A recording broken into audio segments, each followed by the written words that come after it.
Winners coming up.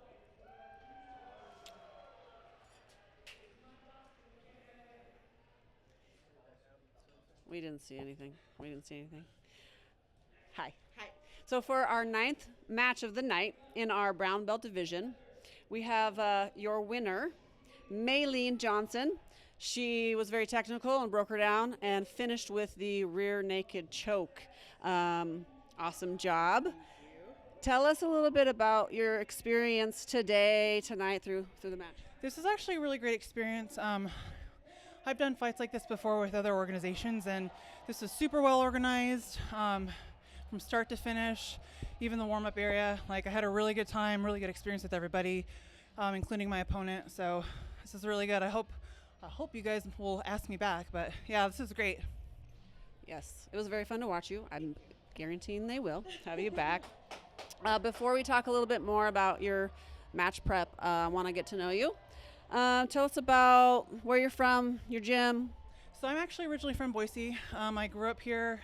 I graduated here, but we've moved around a lot, me and my husband, just for his work. He was active duty in the Air Force. So right now we live in Logan, Utah. We drive back and forth to Colossal and Pocatello a couple times a week.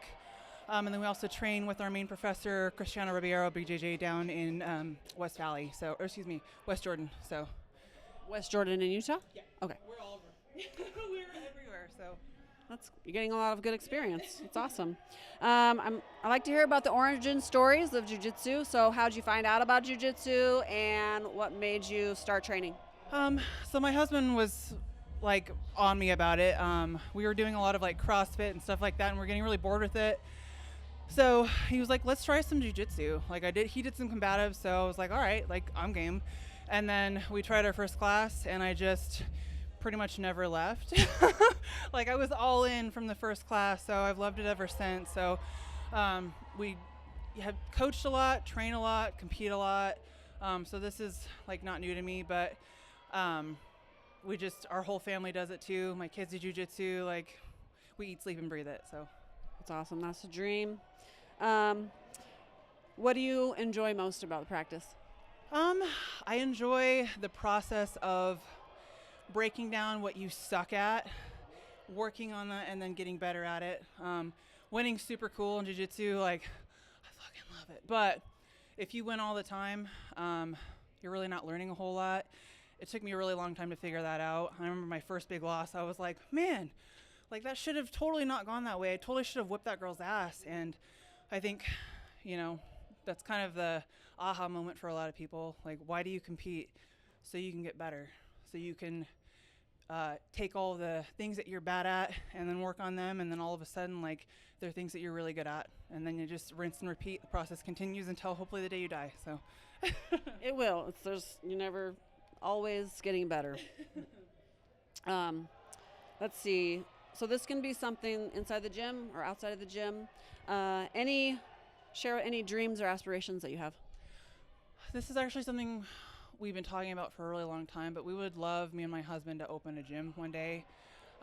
Really love coaching, especially kids that maybe don't have a good home life and they need a positive adult to interact with on a daily basis or, on a weekly basis at least. So I would love to be able to open a gym and give a space to kids who need a positive role model, need a good place to go to take out frustrations they have at home so they can be successful adults and they don't end up in jail or worse. So yeah, like using the energy towards something good rather than destructive. That's awesome. So who's your husband? This is my husband. He's back there. His name's Josh Johnson. Okay. Is he your coach or? He is, actually. Davey is too, but he always corners me. We travel and compete a lot together. Typically we don't have coaches, so it's just us cornering each other.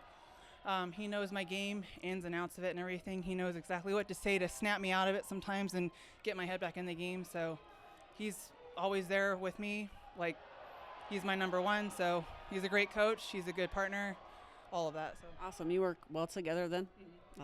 That's great. What else can we find you doing outside of the gym? I love hiking, and I'm kind of a baking nerd. Like, I fell into the whole sourdough thing back in COVID, and I just never stopped doing it. So I like to bake a lot of fancy breads and then stuff my face with them. Sometimes if I really love my friends that day, I will share with them. But jiu-jitsu and sourdough and occasional hiking. So Awesome. Love bread. Okay, thanks for sharing a little bit about you. Let's get to tonight's match. Okay. What made you want to compete on the card? I've actually been trying to get on this card for the last 2 years. The first time I was asked to apply, I submitted my application. I got hurt like a month later. And I was like, I don't know how long this is going to take. So I withdrew my application. And then I was supposed to compete on the card back in April. Wasn't able to make weight, so I let them know in advance. And they just couldn't find a replacement for me. So third time's a charm. Davey and a couple people from our gym have competed on Northwest Submission Challenge before, and I was like, man, that looks so much fun. I mean, I grew up in Boise. I remember when the Egyptian was like still old and run down, and we would like come and watch movies here. So it's so cool to be able to compete and have all these people that I grew up around be able to come and see me do jiu-jitsu. So It's an awesome venue, huh? It's a really fun experience. Did any challenges come up during this camp? How did you adjust? Honestly, for me, it was more working on my weaknesses. I wasn't sure what to expect from Coral, so I was really just trying to work on things that I know that I needed improvements on, controlling what I could and not necessarily trying to prepare for things I knew my opponent was going to do. I had no idea what she was going to do, so I was like, well, I'll just focus on me and do my best, and that's what I did. So Awesome. That's all we can do, right? Okay, I'm going to do a fun game to end this. Okay. I'm going to say a word, and then you're going to tell me the word that comes to your brain right away, okay? Anything goes, all right? Ready? Finish. Condom? Yes. Gi. No gi. Lock. Barrel. Top. Bottom. Pressure. Pass. Travel. Airplane. Food. All of it. All All of it. Coach. Oh my God. I don't know. Pass. Jiu-jitsu. Kaizen. Thanks for indulging me. How are you going to celebrate? I'm gonna go get some food. I'm hungry, so I always have a nervous stomach when I compete, so I haven't eaten a lot, and I'm gonna go stuff my face, maybe with some sourdough. That's a good way to celebrate. Well, congratulations on your win tonight, and we look forward to seeing you again. Awesome. Thank you so much. Mhm.